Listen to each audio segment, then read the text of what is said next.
Au nom du Père, du Fils et du Saint-Esprit. Amen. De gloire, de bonté, de miséricorde. Nous te dis merci pour ta grâce dans notre vie, dans la vie de tous les frères et sœurs qui suivent la nouvelle alliance. Seigneur, merci venu au dernier jour où tu nous prépares à nous faire recevoir le Saint-Esprit. Seigneur, ouvre notre esprit, ouvre notre cœur et rends-nous dociles à l'action du Saint-Esprit.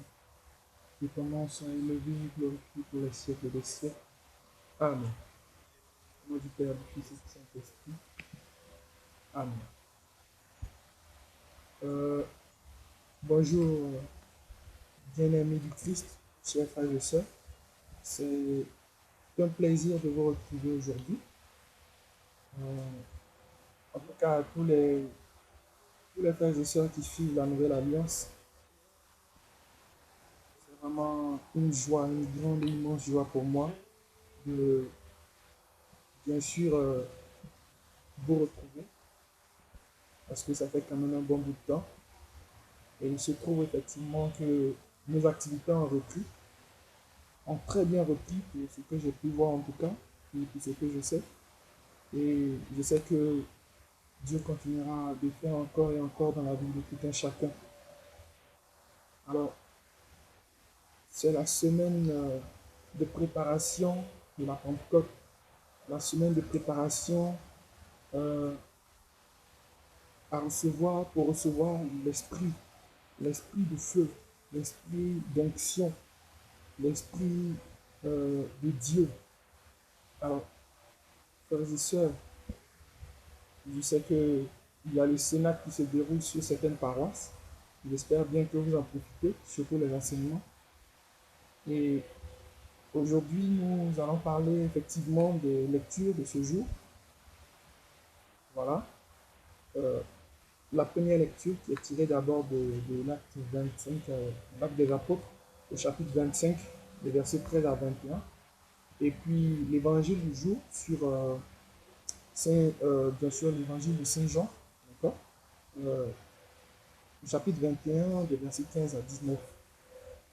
Avant tout propos, j'aimerais dire déjà que, effectivement, les textes qui ont été proposés aujourd'hui sont déjà en conformité, effectivement, avec ce que notre Père à tous, le pape, euh, a décrété, c'est-à-dire avec l'année qui a été décrétée, l'année de miséricorde, parfaitement, hein, bien sûr. Les deux textes sont parfaitement, bien sûr, en harmonie, voilà.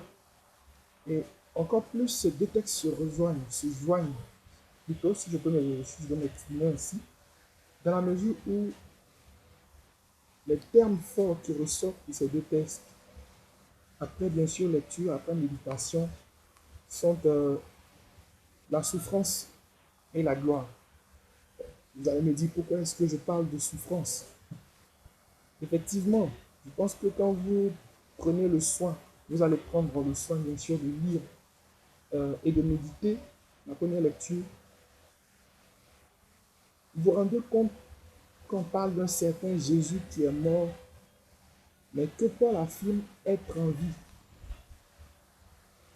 En fait, voilà comment, d'une certaine façon, euh, le gouverneur Festus banalise en fait les dits de Paul.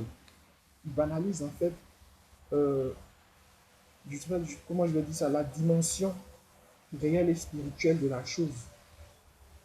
Un certain Jésus qui est mort, mais que Paul affirme être en vie. Et c'est la principale raison pour laquelle euh, les grands prêtres et les anciens juifs, d'accord, les anciens, c'est-à-dire les devanciers parmi les juifs, eh bien, veulent faire condamner Paul. Si vous vous rappelez, c'était pratiquement, j'allais dire, la même chose, parce qu'il y a des similitudes avec la condamnation de Jésus, avec le calvaire qu'a vécu Jésus. Voilà, c'était la même chose. Les grands prêtres qui sont censés connaître la loi par cœur, qui sont censés être des chevronnés de la loi, des chevronnés, c'est-à-dire vraiment des gens qui maîtrisent la parole de Dieu, des gens qui connaissent, des gens qui sont ancrés, qui savent faire, qui sont censés savoir différencier le bien du mal. Eh bien, ce sont ceux-là même qui se trouvent être aveugles spirituellement. Oui, aujourd'hui, ils sont fâchés parce que Paul a dit que Jésus est mort et qu'il est ressuscité après. Donc en fait, la véritable problématique, c'est la résurrection de Jésus. C'est ça qui leur pose problème. Et rappelez-vous que ceux-là même qui connaissaient et qui connaissent, qui ont toujours connu, je dirais, les Écritures saintes, ont trouvé que le fait que Jésus dise moi je suis fils de Dieu parce que je viens de Dieu et je suis envoyé par Dieu, ils ont trouvé un problème à cela et ils ont trouvé en cela un motif de condamnation. Est-ce que vous voyez un peu? C'est-à-dire que nous parlons aujourd'hui de recevoir le Saint-Esprit. C'est une bonne chose. Parce que Jésus, comme Paul, comme plein d'autres, bien sûr, hommes de Dieu, sont vraiment loin et ancrés dans le Saint-Esprit.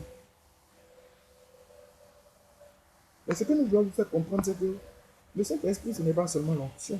Le Saint-Esprit, comme le dirait bien sûr le père prédicateur ce mercredi au Sénat, quand j'ai bien sûr suivi ce merveilleux enseignement qu'il nous a donné,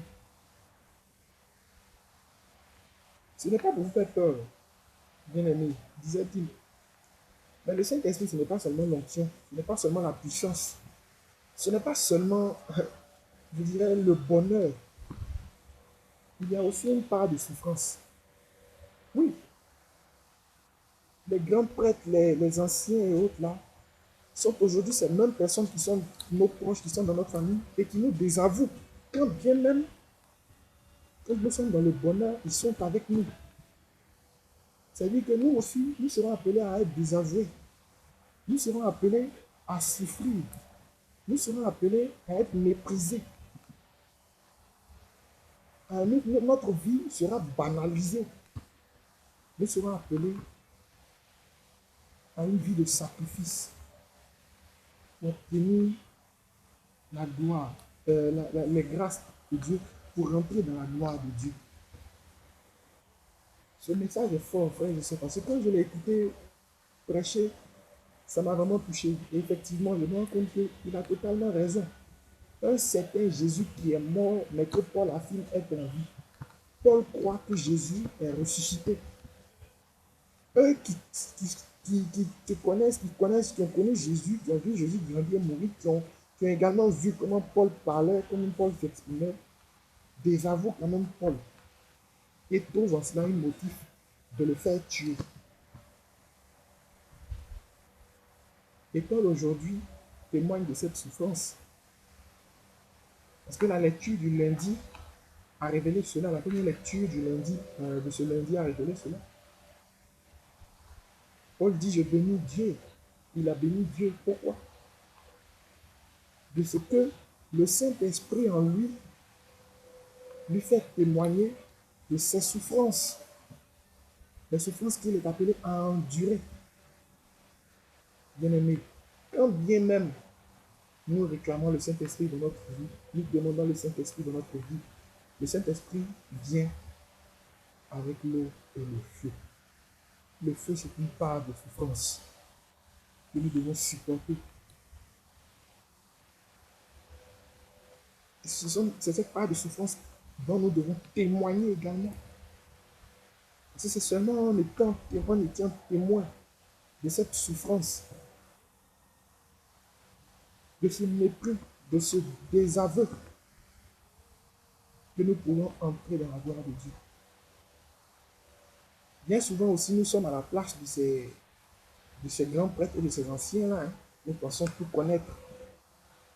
Nous sommes d'accord quand c'est bon avec nous et nous ne sommes pas d'accord quand ce n'est pas bon pour nous. N'oubliez pas que le Saint-Esprit ne fait pas les choses à moitié-moitié, à demi-mesure, non.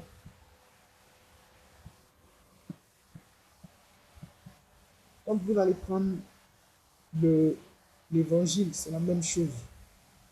Jésus qui demande par 3 fois à Simon-Pierre, pardon, s'il l'aime. Nous sommes appelés à aimer Dieu en dépit de toutes choses, de tout notre cœur, de toute notre âme, de toutes nos forces, de tout notre tout. Jésus sait que Pierre l'aime. Il sait très bien que Pierre l'aime. C'est pour ça qu'il va lui demander d'être le berger de ses brebis, le pasteur à qui Jésus remet les clés de l'enclos, à qui Jésus remet la fiche des brebis, le troupeau à garder. C'est une part de souffrance pour Pierre et pour Simon-Pierre. Parce que si vous pensez que conduire le peuple de Dieu, regardons simplement nos prêtres, nos sujets, nos devanciers. Quand bien même ils ont beau avoir fait toutes les écoles de théologie, ils sont censés avoir toutes les connaissances bibliques. Mais c'est combien de fois c'est difficile pour eux? Nous ne savons pas. Qu'est-ce qu'on sait? Nous ne savons pas. Souvent, c'est difficile d'apporter une solution. Souvent, c'est difficile de dire la vérité, quand bien même elle est sous nos yeux. Jésus remet les clés du troupeau à Simon-Pierre pour lui dire qu'à partir de ce moment-là, il est prêt à entrer dans la gloire de Dieu seulement si son Église repose sur lui. Ce n'est pas une mince affaire. Bien-aimés du Seigneur, prenons notre courage à deux mains. Accepter le Saint-Esprit, c'est être docile, comme l'a été la Vierge Marie, le parfait exemple des Écritures. Être docile à l'action du Saint-Esprit. Se laisser guider dans les moments de joie comme dans les moments de peine. Et se dire que c'est le Saint-Esprit qui œuvre, même quand bien même c'est pendant des moments de souffrance. Et c'est pendant ces moments même de souffrance à souvent qui se glorifie. Je vous souhaite de vraiment vivre intensement ces derniers jours de Sénac avant cette grande fusion du Saint-Esprit qui vient ce dimanche. Que Dieu nous bénisse, qu'il nous garde. Je prie afin que votre journée soit pleinement remplie des œuvres du Saint-Esprit. Amen.